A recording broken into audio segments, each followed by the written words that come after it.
Hello students, welcome to Noble Career Classes. मेरा नाम है सूर्य मनास और मैं हूं आपका केमिस्ट्री मेंटोर।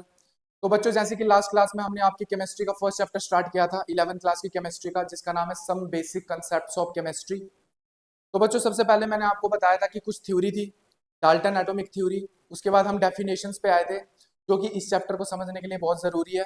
ठीक है, कुछ बेसिक डेफिनेशंस थी, बेसिक टर्मिनोलॉजी थी। जैसे कि सबसे पहले हमने देखा relative atomic mass, relative atomic mass के बाद एएमयू। ठीक है, एटॉमिक मास यूनिट, यूनिफाइड मास। उसके बाद हमने देखा एटॉमिक मास क्या होता है। ठीक है, what is the difference between relative atomic mass and atomic mass. फिर उसके बाद हमने देखा मोल क्या होता है, और लास्ट में हमने देखा था ग्राम मॉलिक्यूलर मास। तो मैंने बच्चों आपको ये भी चीज क्लियर की थी कि अगर आपको क्वेश्चन में पूछा जाए कि calculate atomic mass in grams, तो एक वो डिफरेंट बात है। और अगर आपको पूछा जाए कैलकुलेट ग्राम एटॉमिक मास, तो अगर लास्ट में ग्राम पूछा है तो वो एक डिफरेंट बात है, और अगर आपको ग्राम एटॉमिक मास पूछा है तो वो एक डिफरेंट बात है। क्योंकि ग्राम एटॉमिक मास की जब बात आएगी बच्चों, तो हम बात करेंगे Na पार्टिकल्स की, यानी कि 6.022 इंटू 10⁻23 पार्टिकल्स की मास की बात करेंगे। तब जाके हमारा ग्राम एटॉमिक मास आएगा। तो ये डिफरेंस था एटॉमिक मास इन ग्राम और ग्राम एटॉमिक मास का। ठीक है बच्चों, तो हमने पढ़ा सबसे पहले डाल्टन थ्योरी, उसके बाद हमने 5 टर्म्स पढ़ ली थी। आज हम छठी टर्म स्टार्ट करेंगे, जिसका नाम है मॉलिक्यूल। मॉलिक्यूल क्या होता है बच्चों? What is molecule? Molecule is it is a smallest particle which has free existence. सबसे स्मॉलेस्ट पार्टिकल जिसकी क्या होती है? फ्री एग्जिस्टेंस होती है इस यूनिवर्स के अंदर। ठीक है, तो what is molecule? It is smallest particle which has free existence, ये याद रखना। तो ये स्मॉलेस्ट पार्टिकल होता है जिसकी क्या होती है बच्चों? फ्री एग्जिस्टेंस होती है। उसके बाद molecules can be divided into atoms by chemical और फिजिकल प्रोसेसेस। जो मॉलिक्यूल्स होते हैं ये डिवाइडेड होते हैं किसमें? एटम्स में, केमिकल और फिजिकल प्रोसेस के थ्रू। तो what is molecule? It is the smallest particle which has free existence, पहली बात। दूसरी बात, molecules can be divided into atoms by chemical और फिजिकल प्रोसेस। तो मॉलिक्यूल्स को बच्चों हम क्या कर सकते हैं? एटम्स में डिवाइड कर सकते हैं। कौन कौन से प्रोसेस के थ्रू? केमिकल और फिजिकल प्रोसेस के थ्रू। तो molecules can be divided into atoms by chemical और फिजिकल प्रोसेस। उसके बाद यहाँ पे एक टर्म आती है जिसको बोलते हैं एटोमिसिटी। एटोमिसिटी क्या होती है बच्चों? किसी भी मॉलिक्यूल की number of atoms present in a molecule. अब एक मॉलिक्यूल के अंदर क्या होता है? एक से ज्यादा एटम्स प्रेजेंट होते हैं, तो उसके अंदर कितने एटम्स प्रेजेंट होंगे वही कहलाएगी उसकी एटोमिसिटी। तो ये 3 पॉइंट याद रख लेना। सबसे पहले molecule, it is the smallest particle जिसकी एक फ्री एग्जिस्टेंस होती है। मॉलिक्यूल को हम एटम्स में डिवाइड करते हैं केमिकल और फिजिकल प्रोसेस के थ्रू। और तीसरी बात एटोमिसिटी। अब मॉलिक्यूल है तो मॉलिक्यूल एक से ज्यादा एटम से बना है, तो या 2 से बना है, या 3 से बना है, या 4 से बना है। तो जितने नंबर ऑफ एटम से एक मॉलिक्यूल बनता है वही कहलाती है उसकी एटोमिसिटी। एटोमिसिटी। फॉर एग्जांपल देखो, मॉलिक्यूल ले लिया आपने H2। H2 में कितने हैं? कितने एटम्स हैं? 2। तो H2 की एटोमिसिटी कितनी होगी बच्चों? 2। फिर उसके बाद आ गया H2SO4। H2SO4 में 2 हाइड्रोजन, एक S और 4 O, तो कितने आ गए? 7। 4 और 1 5 6 7। ठीक है, उसके बाद O3। O3 में कितने O है? 3 O है, तो इसकी एटोमिसिटी कितनी आ गई बच्चों? 3। तो H2 में 2 एटोमिसिटी, मतलब इसमें 2 एटम्स है। H2SO4 का मॉलिक्यूल 7 एटम से बना है, और O3 का मॉलिक्यूल 3 एटम से बना है, वही कहलाएगी इसकी एटोमिसिटी। ठीक है, तो आपको मॉलिक्यूल की नॉलेज होनी चाहिए और एटोमिसिटी का पता होना चाहिए, क्योंकि आगे एटोमिसिटी का यूज होगा, एक क्वेश्चन कराऊंगा उसमें पता लगेगा आपको क्या कैसे यूज होता है। फिर उसके बाद बात करते हैं बच्चों, 7वें टर्म है हमारे पास मॉलिक्यूलर मास। जैसे हमने एटॉमिक मास पढ़ रहा था, वैसे जैसे सबसे पहले हमने क्या पढ़ा? एटम। Atomic mass. ठीक है, इसमें पढ़ा हमने मॉलिक्यूल, मॉलिक्यूलर मास। तो मॉलिक्यूलर मास क्या होता है बच्चों? मॉलिक्यूलर मास होता है मास ऑफ वन मॉलिक्यूल। एक मॉलिक्यूल उठा लो, 1 मोल की बात नहीं कर रहा हूँ, सिंगल, सिर्फ सिंगल सिंगल की बात कर रहा हूँ। ठीक है, अगर सिंगल की बात ना करूं, एन मॉलिक्यूल्स की बात करूंगा, तो वो आ जाएगा फिर ग्राम मॉलिक्यूलर मास, वो आगे पढ़ेंगे। तो बात करते हैं मॉलिक्यूलर मास की। तो मॉलिक्यूलर मास में क्या है बच्चों? Mass of one molecule is known as molecular mass. For example, आपने लिया H2। H2 का मॉलिक्यूलर मास कितना होता है? 2 mu, 2 AMU। O3 का कितना होता है? एक ऑक्सीजन का 16, तो 3 का कितना हो जाएगा?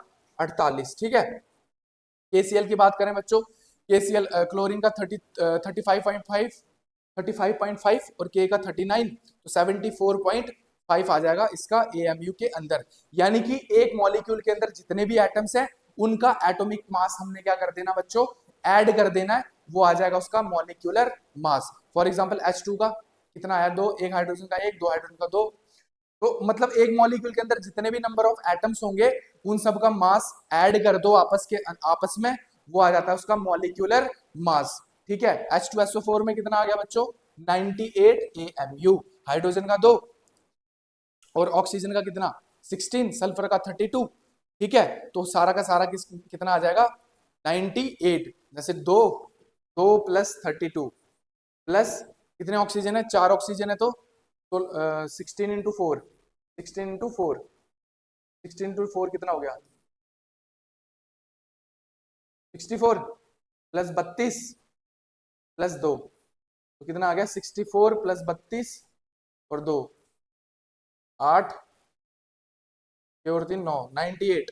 ठीक है, सबका ऐड कर दो तो आ जाएगा कितना 98 AMU।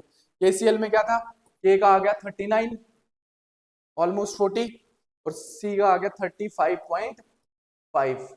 ठीक है, तो कितना आ गया 40 और 30 70, 70 75, ऑलमोस्ट इतना ही आएगा 74.5। ठीक है, इतना ही आएगा। ठीक है, देख लेना आप, एग्जैक्ट कैलकुलेट कर लेना। KCl का कितना आएगा बच्चों 74.5। ठीक है, अब बात करते हैं बच्चों नेक्स्ट, इसकी नेक्स्ट टर्म है हमारे पास ग्राम मॉलिक्यूलर मास। ग्राम मॉलिक्यूलर मास क्या होता है बच्चों, मास ऑफ 1 मोल मॉलिक्यूल। तो हमने मॉलिक्यूलर मास में बात करी, एक मॉलिक्यूल के मास की, एक मॉलिक्यूल के मास की बात करी हमने, तो उसको बोल दिया मॉलिक्यूलर मास। अगर एन नंबर ऑफ पार्टिकल्स है, एन नंबर ऑफ उस पर्टिकुलर एटम के वो हैं, तो मास ऑफ 1 मोल मॉलिक्यूल, अगर एन 1 मोल मतलब एन नंबर ऑफ मॉलिक्यूल्स है, एन नंबर ऑफ, एन मतलब कितने 6.022 इंटू 10 की पावर 23, 6.022 इंटू 10 की पावर 23 मॉलिक्यूल्स हैं, तो वो आ जाएगा हमारा ग्राम मॉलिक्यूलर मास, जिसको हम बोलते हैं GMM। GMM मतलब मास ऑफ 1 मोल मॉलिक्यूल्स को क्या बोलते हैं बच्चों, ग्राम मॉलिक्यूलर मास। क्या बोलते हैं बच्चों, ग्राम मॉलिक्यूलर मास। तो what is gram molecular mass, mass of 1 mole molecule is known as gram molecular mass. For example H2 का, H2 एक मॉलिक्यूल है, उसका मॉलिक्यूलर मास कितना है 2, और ग्राम मॉलिक्यूलर मास भी कितना है 2, लेकिन ये किस में होगा, ग्राम्स में होगा। मॉलिक्यूलर मास AMU के अंदर होता है, AMU के पीछे लगा दो आप ग्राम्स, तो वो बन जाएगा ग्राम मॉलिक्यूलर मास। O3, O3 का कितना होता है 48 मॉलिक्यूलर मास। मॉलिक्यूलर मास कितना है AMU में, देखो एक ट्रिक याद रखना, किसी भी मॉलिक्यूल का जो उसका मॉलिक्यूलर मास है ना, वो तो AMU में होता है, AMU में होता है। AMU को हटा के आप लगा दो ग्राम, वो बन जाता है ग्राम मॉलिक्यूलर मास। और ग्राम मॉलिक्यूलर मास होता है एन नंबर ऑफ पार्टिकल्स का, यानी कि एन नंबर ऑफ मॉलिक्यूल्स, यानी कि 1 मोल होना चाहिए। तो देखो जितना भी मॉलिक्यूलर मास होगा उतना ही क्या होगा, ग्राम मॉलिक्यूलर मास होगा, लेकिन वो किस में होगा बच्चों, ग्राम्स में। ग्राम्स में, ये किसमें है सारा, ग्राम्स में। ये किसमें है बच्चों, ग्राम्स में। और ये किसमें है बच्चों, AMU में, AMU, AMU, AMU। ठीक है, तो 2 AMU, H2SO4 का 98 होता है मॉलिक्यूलर मास। ठीक है, और 98 क्या आ जाएगा इसका, ग्राम मॉलिक्यूलर। KCl का देखा था अभी पीछे 74.5, 74.5 AMU, तो इसका कितना आ जाएगा ग्राम्स में 74.5। ठीक है, समझ आ रही है। तो अगर हम एक का निकालें ग्राम्स में, H2 का निकालें मॉलिक्यूलर मास ग्राम्स में, अगर ग्राम्स में पूछा है तो दो दो MU है इसका, 2 MU है इसका मॉलिक्यूलर मास। अगर इसको ग्राम्स में पूछा, इन ग्राम्स, ग्राम मॉलिक्यूलर मास नहीं पूछा है, इन ग्राम्स पूछा है, तो 2 इंटू 1 AMU की वैल्यू कितनी होती है बच्चों, 1.66 इंटू 10 की पावर -24 ग्राम्स। ये आ गया ग्राम्स में। और अगर ग्राम मॉलिक्यूलर मास पूछा है, ग्राम मॉलिक्यूलर मास मतलब N number of particles, N number of particles का पूछा है, तो 2 इंटू 1.66 इंटू 10 की power -24 into 6 point, N number of particles मतलब 6.022 इंटू 10 की पावर 23। तो 1.66 इंटू 10 की पावर -24 इंटू 6.022 इंटू 10 की पावर 23, ये पूरा ऑलमोस्ट हो जाता बच्चों, ऑलमोस्ट हो जाता 1 के बराबर। तो ये तो ग्राम्स में था ना, तो ये बन जाएगा आपका 2 ग्राम्स, 2 ग्राम्स। तो ये हो गया ग्राम मॉलिक्यूलर मास। ऑक्सीजन कोई सा भी मॉलिक्यूल ले लो, जैसे H2SO4 का ले लो। H2SO4 का कितना है मॉलिक्यूलर मास? 98 AMU। 98 AMU है, तो 1 AMU इक्वल्स टू, इसको ग्राम में कन्वर्ट कर, पहले इसमें इसको ग्राम में लेके जाएंगे, तो 98 इंटू 1 AMU की वैल्यू कितनी होती है बच्चों? 1.66 इंटू 10 की पावर माइनस 24 ग्राम्स। तो अगर हमने ग्राम मॉलिक्यूलर मास निकालना है तो N A number of particles का निकालेंगे, तो 98 इंटू 1.66 इंटू 10 की power minus 24 grams into N A number of particles मतलब 6.022 इंटू 10 की पावर 23 पार्टिकल्स का, तो 1.66 इंटू 10 की पावर 24 ग्राम्स इंटू 6.022 इंटू 10 की पावर 23, ये बन जाएगा 1, मल्टीप्लाई करोगे तो 1 बन जाएगा, तो ये आ जाएगा 98 ग्राम्स। और भी निकाल लेते हैं, केसीएल का निकाल लेते हैं, केसीएल का भी निकाल लेते हैं। पहले मैं बैकग्राउंड चेंज कर लूं।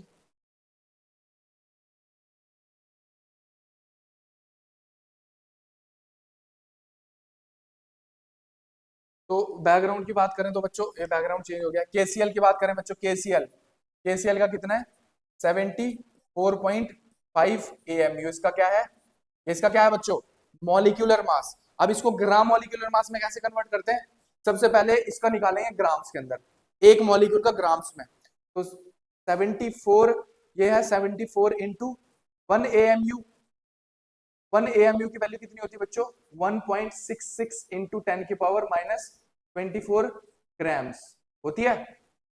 अब हमने ग्राम मॉलिक्यूलर मास निकालना है, तो ग्राम मॉलिक्यूलर मास किसका होता है बच्चों? एन पार्टिकल्स का होता है। एन मतलब 6.022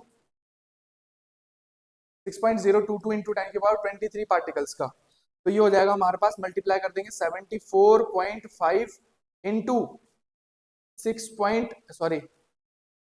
1.66 इंटू 10 की power minus 24 into N particles है ना, एन पार्टिकल्स मतलब 6.022 इंटू 10 की पावर 23, तो ये हो जाएगा बच्चों आपका, ये ऑलमोस्ट होता है 1, है ना, ये ग्राम्स में, तो हमारे पास आ जाएगा 74.5 ग्राम्स। ऐसे निकालते हैं। तो हमारे पास, हमें पता होना चाहिए इसका सबसे पहले एटॉमिक मास एएमयू के अंदर, तो एएमयू को पहले ग्राम्स में कन्वर्ट करेंगे, तो एक एटम का, एक मॉलिक्यूल का ग्राम्स में आ जाएगा, फिर उस ग्राम को हम कर देंगे ग्राम मॉलिक्यूलर मास में, यानी कि एन नंबर ऑफ पार्टिकल से मल्टीप्लाई कर देंगे, तो आ जाएगा हमारा उस हिसाब से। अब और क्या था इसमें? O3 का हो गया, O3 का देखते हैं। O3 का और KCl का हो गया, H2 का, O3 का देखते हैं। O3 का 48 AMU होता है जी। O3 का जो O3 का जो मॉलिक्यूलर मास होता है वो होता है 48 A dot M dot Q, यानी कि 48 into 1 A dot M dot Q, है ना। और 1 AMU की वैल्यू कितनी होती है बच्चों? 1 AMU की वैल्यू होती है 1.66 इंटू 10 की पावर माइनस 24 ग्राम्स, होती है नहीं होती है? ये होती है। तो 48 इंटू 1 AMU की वैल्यू कितनी है? ग्राम्स में कन्वर्ट करना है इसको, 1.66 इंटू 10 की पावर माइनस 24 ग्राम्स आ गया। अब इसका निकालना है ग्राम मॉलिक्यूलर मास, ग्राम मॉलिक्यूलर मास। तो ग्राम मॉलिक्यूलर मास किसका निकलता है? एन नंबर ऑफ पार्टिकल्स का, यानी कि एन मतलब 6.022 इंटू 10 की पावर 23 पार्टिकल्स का। तो 48 इंटू 1.66 इंटू 10 की power minus 24 grams into 6.022 into 10 की पावर 23 पार्टिकल्स का निकालना है। 1.66 इंटू 10 की पावर माइनस 24 और 6.022 इंटू 10 की पावर 23, इसकी वैल्यू आ जाएगी ऑलमोस्ट 1 ग्राम्स, क्योंकि इसके पीछे ग्राम लगा है ना, तो ये हो जाएगा हमारा 48 ग्राम्स। यानी कि जो आपका एटॉमिक मास था ना एएमयू के अंदर, उसके पीछे ग्राम्स लगा दो, वही आपका क्या बन जाता बच्चों? ग्राम मॉलिक्यूलर मास। समझ आई? तो ये होप ये चीज आपको क्लियर होगी है, कैलकुलेशन आनी चाहिए आपको, ठीक है।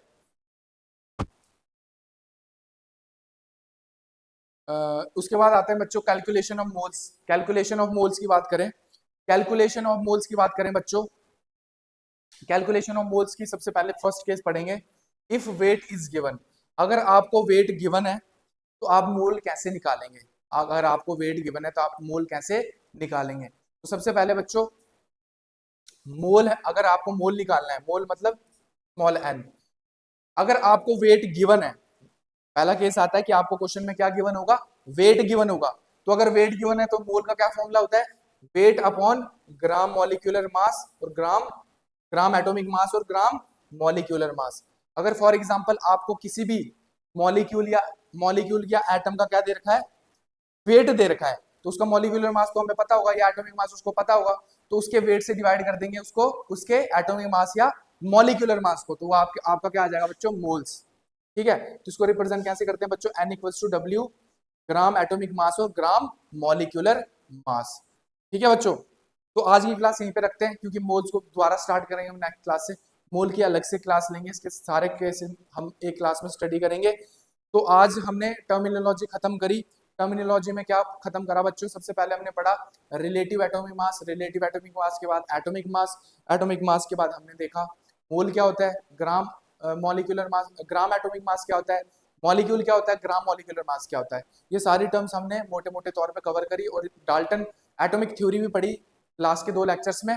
नेक्स्ट लेक्चर में हम इस मोल को कंटिन्यू करेंगे आगे की तरफ, और हम स्टार्ट करेंगे मोल्स के 3 केस पढ़ने, तीनों केस हम अगली क्लास में कवर करेंगे। तब तक जुड़े रहिए नोबल करियर क्लासेस के साथ। थैंक यू सो मच, जय हिंद जय भारत।